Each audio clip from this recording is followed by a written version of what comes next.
Taylor Swift's private jet takes off from New York City to Atlanta, Georgia to cheer on boyfriend Travis Kelce. On Saturday, September 21st, Taylor Swift and her parents, Andrea and Scott Swift, boarded a chartered flight to Georgia.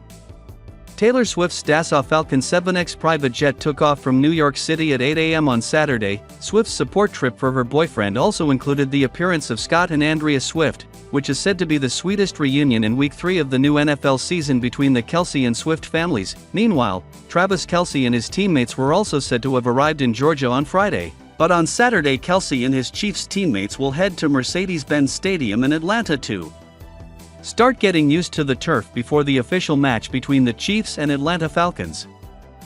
Falcons player threatens to talk a little smack about Taylor Swift to Travis Kelce during Chiefs game. Atlanta Falcons star Jesse Bates has nothing but respect for Travis Kelce and Taylor Swift, but that might change once he steps on the field and plays against the Kansas City Chiefs Sunday night. During an appearance on the Pac-Man Jones show, Politely Raw, the Pro Bowl safety admitted he might talk a little trash about the pair's high-profile romance when he faces off against the tight end, 34, this weekend. I don't listen to much Taylor Swift, but obviously you got to respect her for what she has done with her career, and then with Travis, obviously, you got to have some type of respect with him, Bates told host Adam Pac-Man Jones.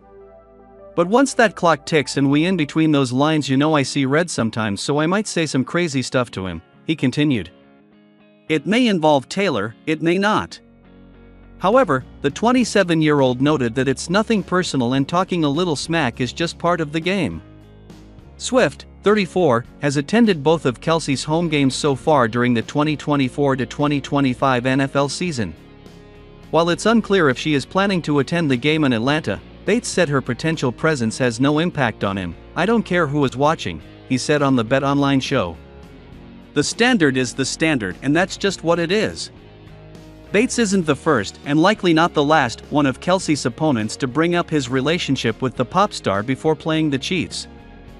Earlier this month, Baltimore Ravens player Marlon Humphrey took aim at Kelce's New Heights podcast ahead of their matchup, saying that Swift was the sole reason for its success. I pray for this to go against him because, he's tried to take everything from me, Humphrey, 28, joked on an episode of his own podcast, Punchline. Humphrey's team lost to the Chiefs during the AFC Championship in January 2024, crushing their Super Bowl hopes. Once you have Taylor Swift on your side, she's on your side for good. The pop superstar returned back to the stadium for another season of cheering on her man, Kansas City Chiefs tight end Travis Kelce. Swift was pictured strutting into Arrowhead Stadium in Kansas City, Missouri, for the Chiefs game against the Cincinnati Bengals while in full Chiefs gear. She repurposed a red oversized Chiefs tee to work instead as a loose mini dress, and paired it, in true Swift fashion, with her go-to black leather thigh-high boots. The So High School singer carried a matching black crossbody bag and accessorized with layers of gold chains and rings, plus large hoop earrings. She wore her signature red lip and had her blonde hair down in messy waves. Her attendance at Kelce's game comes just a few days after the two spent some time in New York City, where Swift lives, and had a fun date night at the US Open. The two wore head-to-toe Gucci for the day, and the next day stepped out for a dinner date in another set of fits from the Italian fashion house. Then, Swift looked so chic in a tan and brown Gucci monogram mini dress, long camel coat, glossy black bit-buckle sandals with block heels, and a coordinating Gucci horsebit 1955 mini shoulder bag. Kelce, meanwhile, looked cool in a white ribbed sweater top with embroidered black horizontal stripes, black pants, black sneakers, and a black cap reading New York, New York. Fantasy football managers should avoid starting veteran running back Kareem Hunt even though he was signed to the Kansas City Chiefs practice squad on Tuesday, according to ESPN's Adam Schefter. Chiefs head coach Andy Reid confirmed that Hunt will not be elevated to Kansas City's active roster for a matchup with the Atlanta Falcons on Sunday. With starting running back Isaiah Pacheco currently on injured reserve due to a leg injury, Samaje Perine should see the majority of available snaps in the backfield. Reid is likely giving Hunt more time to learn the Chiefs' playbook and prepare for his 2024 debut, as he spent the past 5 seasons on the Cleveland Browns after his 2018 campaign in Kansas City. He'll still have time to move up from the practice squad, as Pacheco is expected to miss at least 6 weeks after suffering a fractured fibula during the team's win over the Cincinnati Bengals in Week 2. In the meantime, Perine will start for Kansas City on Sunday. The veteran has primarily operated in a complementary role for the Denver Broncos and Cincinnati Bengals over the past 2 seasons, offering value on the ground and through the air. Since 2022, Perine has racked up 632 rush yards and 742 receiving yards to go along with 7 total touchdowns in 33 appearances. The Atlanta Falcons are tasked with an unenviable attempt to slow down Andy Reid and Patrick Mahomes. Both are incredibly accomplished and have put their respective names in the GOAT conversation.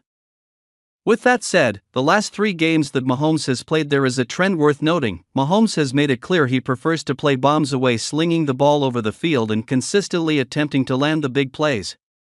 This is understandable and speaks to the greatness of a quarterback who has grown bored with the predictable underneath throws and checkdowns the defense is willing to give him. Patrick Mahomes' turnovers continue to trend in the wrong direction. This mentality is understandable for a player who is used to having Hill streaking across the field and a prime Travis Kelce finding ways to get lost in the defense. However, those players aren't walking through the door, and the lack of elite talent and youth at the skill positions show. Mahomes has turned the ball over in 3 straight games, tossing 4 interceptions. There was a clear argument last week that Mahomes should have thrown a 5th with a questionable decision late in the game against the Bengals. Atlanta's one hope in this game is that this trend for Mahomes continues and they are given extra possessions. You aren't beating this Chiefs team without playing keep away and decidedly winning the turnover battle. This is Atlanta's one path to managing the upset, and Patrick's recent history suggests it isn't completely impossible. It is likely Mahomes is going to toss at least one ball up for grabs. The Falcons must be ready to take advantage and continue the trend that allowed the 49ers, Ravens, and Bengals to hang around. Though it is only fair to note here none of the trio managed to finish the job, lending a healthy amount of cynicism that the same won't prove true for Atlanta. Andy Reid and the Kansas City Chiefs won a 3rd consecutive Super Bowl win. So far, Patrick Mahomes has been spectacular with an offense led by Travis Kelce, Rashee Rice, and Xavier Worthy.